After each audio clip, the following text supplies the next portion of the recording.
This lecture covers the time complexity analysis of Quicksort, and leads to the discussion on probabilistic analysis.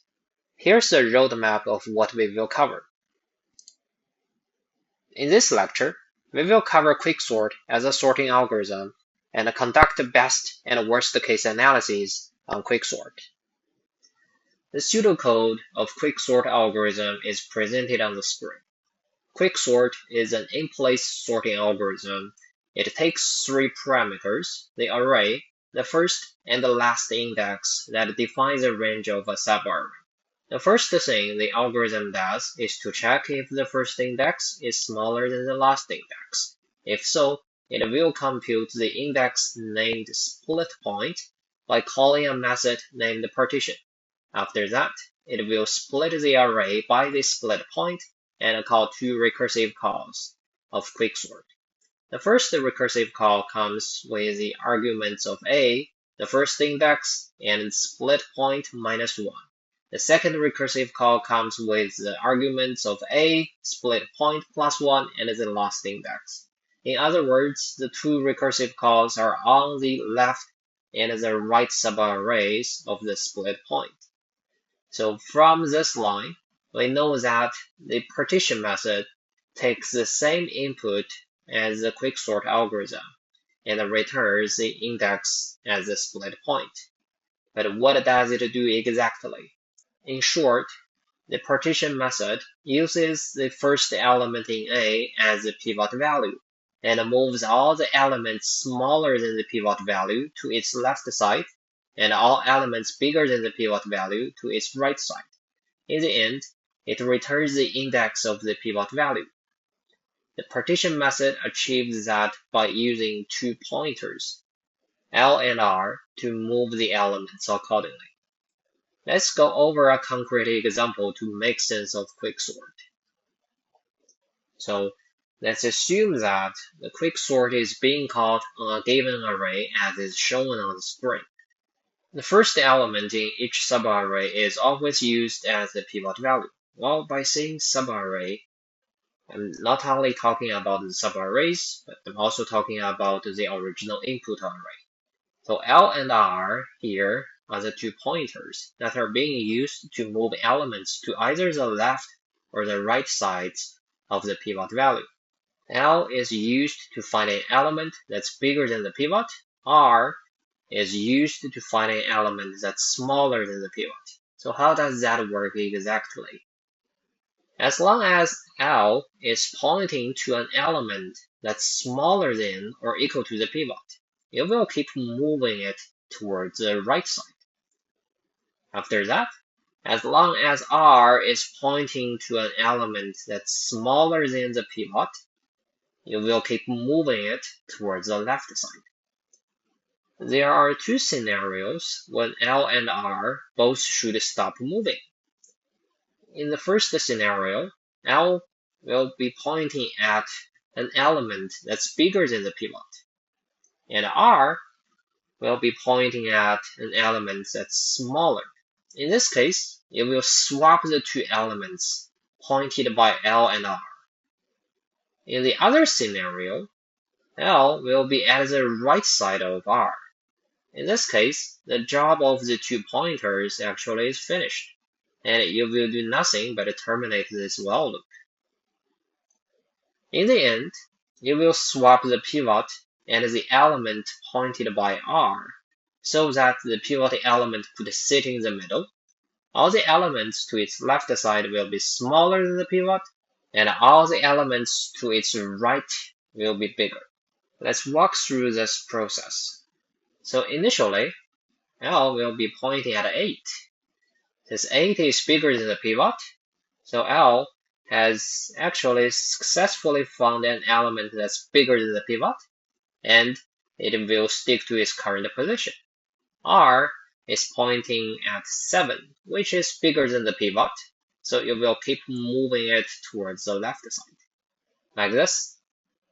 Now R is pointing to 5 now, which is still bigger than the pivot, so you will keep moving it towards the left.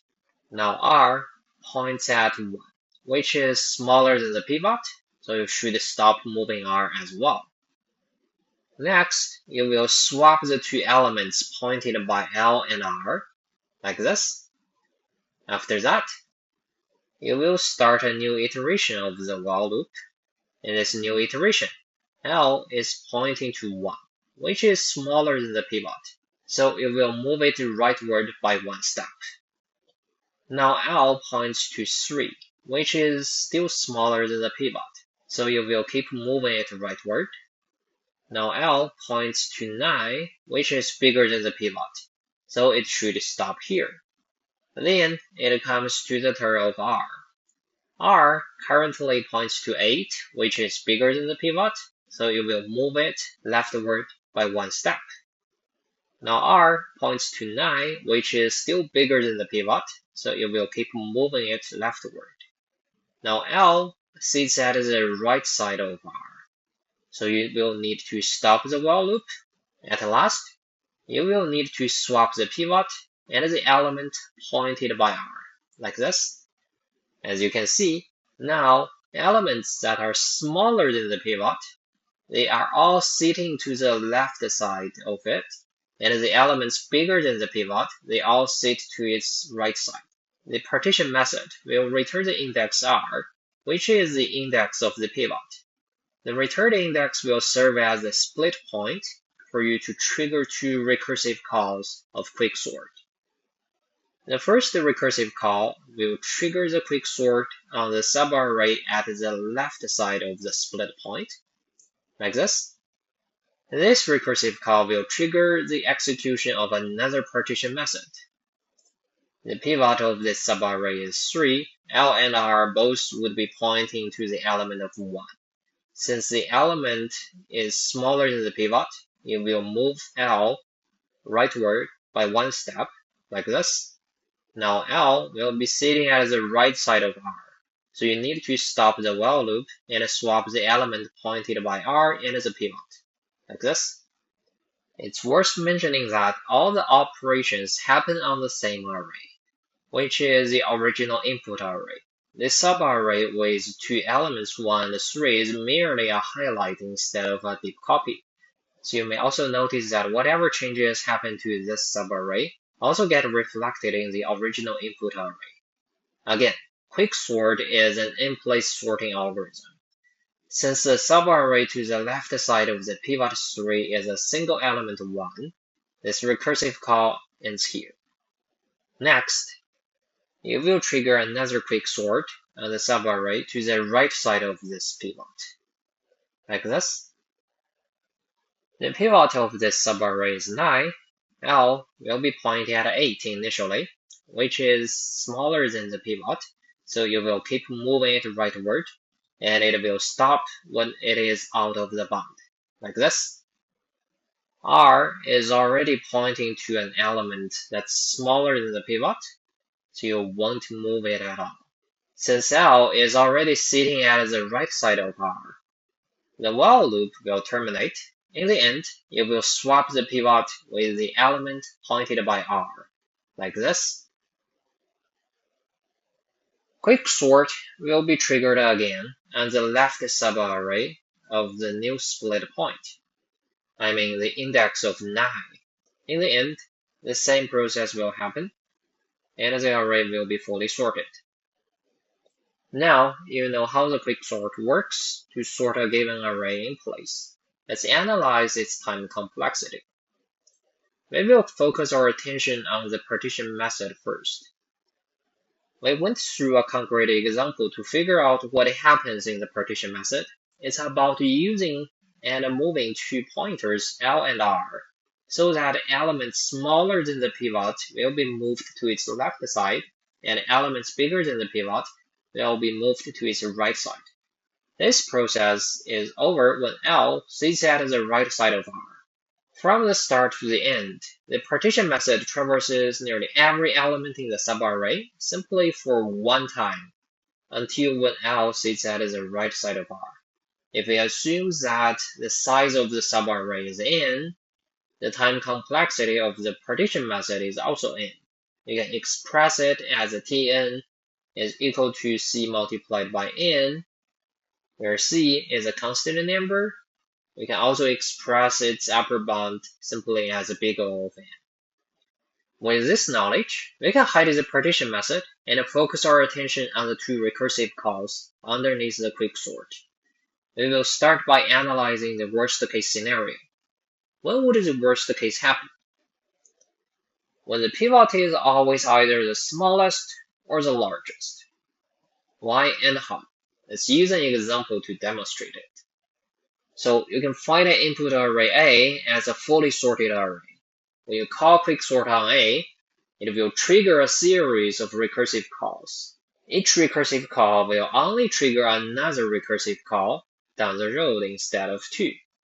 The reason for this behavior is that the pivot value of each subarray happens to be the smallest element. When the partition method is executed, elements are rearranged, which doesn't change anything, and the pivot value will stay where it always was. For example, in A, I'm talking about the example array that you see on the screen. 1 is the first and the smallest element, right? It's also the pivot. No elements will sit on its left side after the partition method is getting executed. For another example, 3 is the first and the smallest element in the subarray starting from index 1 till the end. 3 is also the pivot element in this subarray. When elements are rearranged in this subarray, no elements will sit on the left side either. As a result, each of the recursive calls of quicksort will only trigger another recursive call on the subarray to the right side of the pivot, and the size of the subarray is only reduced by 1. So in the first call, the subarray is defined from index 0 to 6. In the second call, the subarray is defined from index 1 to 6. In the third call, the subarray is defined from the index 2 to 6. Although the subarray size is reduced gradually by one element each time, every recursive call will still execute its partition method, which runs on big O of n time, where n represents the size of the subarray. Based on that, the recurrence relation of the worst case, Tn is equal to T of n minus 1 plus C multiplied by n, where C is a constant number. The n at n minus 1 represents that the subarray size is only reduced by 1 in each of the sequential recursive calls. And C multiplied by n represents the work required by the partition method at the current step. Based on that, we can draw the tree-like structure between the sequential recursive calls. Similarly, we will draw the relationship between the subproblem size in the left column and the work required at each step in the right column. Initially, the problem size is n, and at this step, the partition method takes C multiplied by n time to get executed. So the first row will have n and Cn. This step will trigger another recursive call on the subproblem whose size is n minus 1. And this recursive call will take C multiplied by n minus 1 time in its corresponding partition method. So you have n minus 1 and C multiplied by n minus 1, like this. I also added the left subtree that comes with a problem size of 0, so that you know it ends here. The subproblem with the problem size of n minus 1 will trigger another recursive call whose problem size is reduced further by 1, so that's n minus 2. And the corresponding time to address the work at that step will be C multiplied by n minus 2, like this. The same pattern will hold until the subproblem size becomes 1. At each level, the subproblem size is reduced by only 1, like this. In the end, to calculate the time complexity function, all you need to do is to add up all the time it takes to do the work at each step, which gives you this. That will be Tn is equal to C plus 2c plus 3c plus all the way to c multiplied by n.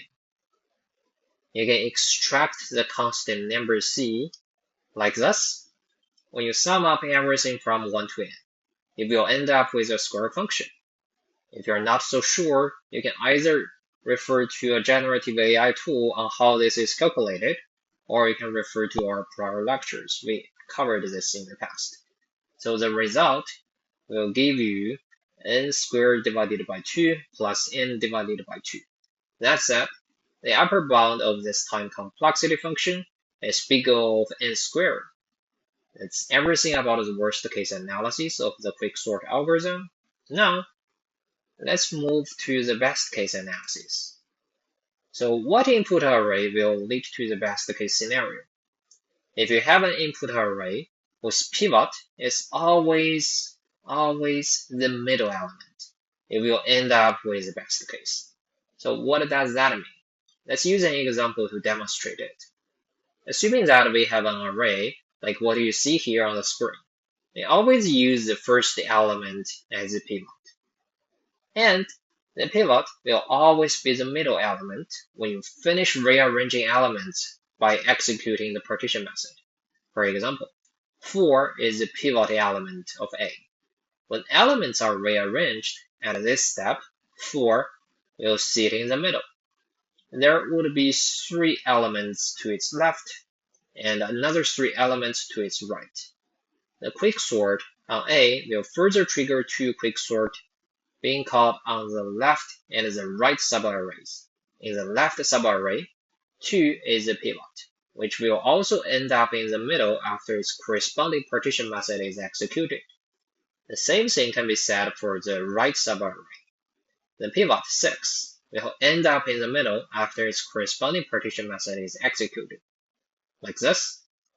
That said, every pivot is the middle element of its corresponding subarray, and every quicksort will trigger 2 more recursive quicksort on its subarrays. When recursion is triggered, the problem size is actually halved, as what you see from this example. So the recurrence relation will be Tn is equal to 2 multiplied by T of n divided by 2 plus C multiplied by n, where C is a constant number. The first 2 here represents the 2 recursive calls, and the n divided by 2 represents the halved problem size in the next step of the recursion. C multiplied by n still represents the amount of work that needs to be done by the partition method at the current step. Now we have the recurrence relation. Let's turn it into a recurrence tree. The initial problem size is n, and the time it takes to do the work at this step is C multiplied by n. Okay? In the next step, 2 recursive calls will be triggered, and both will have their problem size halved, so that will be n divided by 2. It takes C multiplied by n divided by 2 to do the work at this corresponding step, and the total time will be the sum of the 2, which is still C multiplied by n, like this. Okay? In the next step, each recursive call will trigger 2 more recursive calls separately, and the problem size will be further halved. In other words, there will be 4 recursive calls in the next step. Each will take C multiplied by n divided by 4 to do the work at this step, and the total time will be the sum of all of them, which is still C multiplied by n, like this. So this process will continue, and the problem size will keep being halved until it becomes 1. However, the time it takes to do the work at each step, I'm talking about the total time, it remains C multiplied by n. To figure out the time complexity function, all it takes is to add up all the time it takes to do the work at each step, which is Cn multiplied by the height of the tree. This is a problem that should be familiar to you if you have watched the prior lectures on the divided and conquer. How many times can you keep up dividing n by 2 until it becomes 1? The answer to this question manifests the relationship between the problem size n and the height of the tree h. So the key will be the solution to this problem. 2 power 2h is equal to n. When you apply logarithmic to both sides, you will calculate h as log of n. That said, Tn will be equal to Cn multiplied by log n, which means that the upper bound of the best case is n log n. Okay? In this video, we covered the details of the quicksort algorithm and its worst and best case time complexity analysis. In the next video, we will cover the average case analysis of quicksort and a variation of quicksort algorithm, the randomized quicksort. We will use such topics as a vehicle to discuss and cover probabilistic analysis.